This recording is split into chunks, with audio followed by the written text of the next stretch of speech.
My friend, so this date, August the 18th, is your birth date. This is a reading for you for this year. This is a four-card pull, a general energy card for the year, a challenge you might face this year, an action you can take to stay in balance, and an outcome or a synopsis card of what is this really all about and or where does it lead. So the energy of the year is the one, and this talks about, I think, this is a year where you will be able to experience that amazing transcendental movement, moment of eternal connection. What does that mean? Well, those are the rare moments where we feel like we are part of something much more huge and dynamic than we ever have felt before.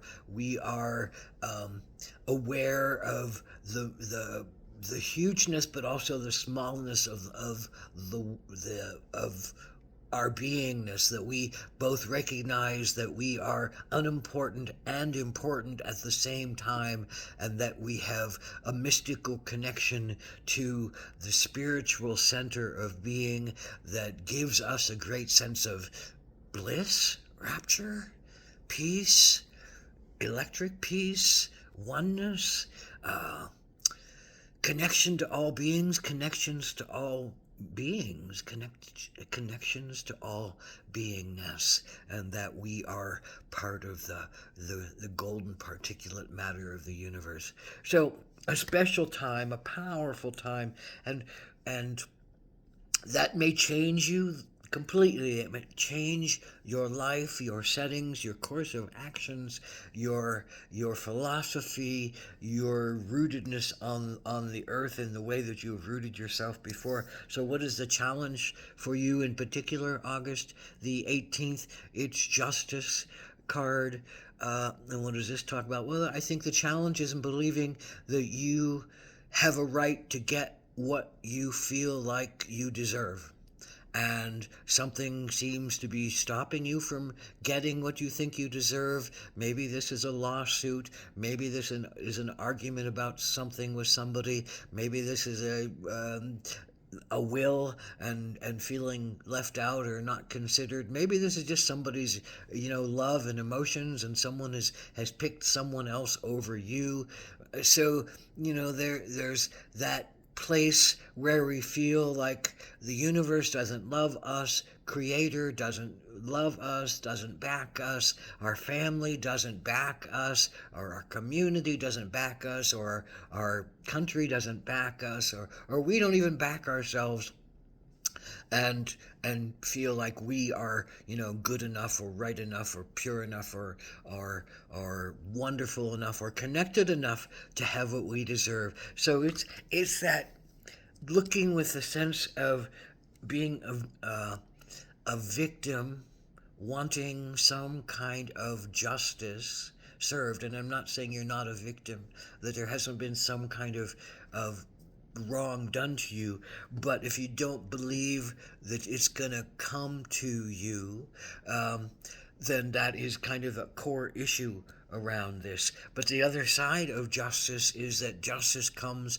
in its own right time, in its own play of consciousness. It involves more than just you. Justice can be something that affects a lot of people, and maybe a lot of people have lessons that are beyond you, beyond just your particular experience. So with the justice card comes a sense of trust that justice is bigger than just this particular incident, and that on a human and evolutionary scale, justice comes in its right time and place.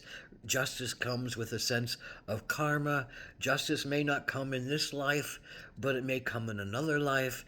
But we want justice in this life, of course. So we have to we have to keep believing in ourselves, and that's the challenge, I think, for the justice card.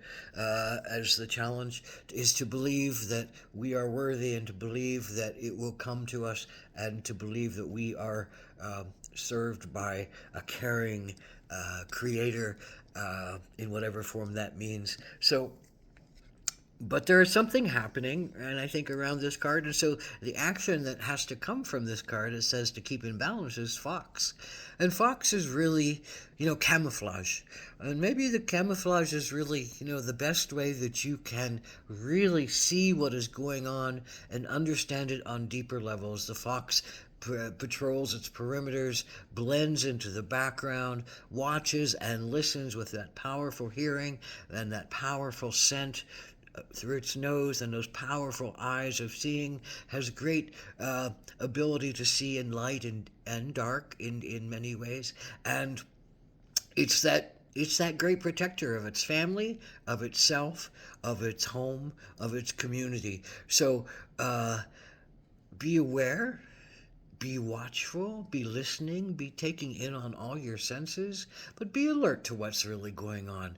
And being alert will help you to really see if there's someone or something that's out to get you and out to hurt you and out to take something from you, or if you're just living in a projection of, well, I'm not good enough to deserve it, so nothing come my way, so everything becomes a threat to be taken away from you. And the only way that you can heal that threat, I think, is to face your own projections. Here's the fourth card synopsis. Face your own projections, face your own fears. Don't cower from watchfulness, from awareness. Don't hide your head in the sand. Don't think that justice is undeserved by you. Trust in the bigger connection to spirit. Trust in the bigger connection of time. Have some patience. Have a deep courage, and process your internal abandonments. It's really, I think, one of the strongest things is to feel abandoned by the world, is to feel abandoned by God, is to feel abandoned by Creator, is to feel abandoned by family, is to feel abandoned even by ourself to ourself, and not care about ourselves and give ourselves the love and nurturing that I think the universe really wants to give us and has to give us and offers to us, but it offers it in its own time and place and ways. And the more we open to seeing it, and the more we're trusting in our gifts and in our giving and receiving, and the more we trust in the oneness of the universe that says we are all connected and we are all learning this lesson together, and we can breathe and we can honor that magnificence, and we can step into the magic moment of timelessness and connectedness, and recognize that we are important and we are unimportant, that we are part of a bigger paradigm, and like the star card, we are in the right place at the right time, doing the right things for ourselves and for the consciousness of the world to be undergone. So this is a year of, I think, sorting out some old pains within you and sorting out some old self judgments that have kept you down and kept you back and made you feel like you're disconnected from Creator, you're disconnected from Spirit, you're disconnected from yourself in your deepest form. And so to just be watchful and aware and be present is really the action you can take to heal some old deep wounds that are older than time, so much older than you, that date back to the very first, probably, human being conscious of feeling like they're less than and unwanted and abandoned in whatever way and form and shape that might be. So blessed be to your connection to yourself and your spirit, and to the consciousness of being a homo blessed be.